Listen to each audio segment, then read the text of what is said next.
Pinagsasaksak na pinukpok pa ng bato sa ulo hanggang mapatay ang isang construction worker sa San Ildefonso, Ilocos Sur. Ang suspect, kanyang katrabaho. Makibalita tayo kay CJ Turida ng RTV Balitang Amyanan.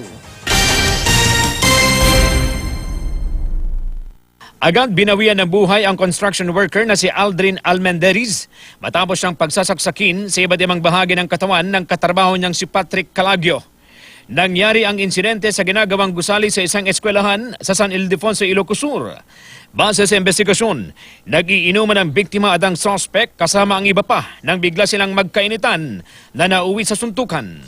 Tapos yung biktima, binantaan yung suspect na papatayin daw. Kaya allegedly yung suspect na, sabi kanina, inunahan ko na sabi. Sabi niya, pag hindi mo ko napatay, ikaw yung papatayin ko kanya.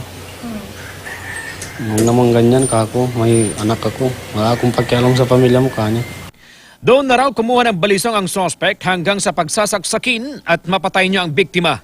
Pinugpok pa ng suspect ng bato sa ulo ang biktima. Tapos silipan niya ako, tinulak ko siya. Nakagaw niya po yung kutsilyo. Kaya kuha na ako ng bato. Wala kaming makitang senyales o indikasyon man lang na nanlaban yung biktima. Inaalam pa ngayon ang ugat ng alitan ng biktima at suspect. Sinampahan na ng kaukulang kaso ang suspect.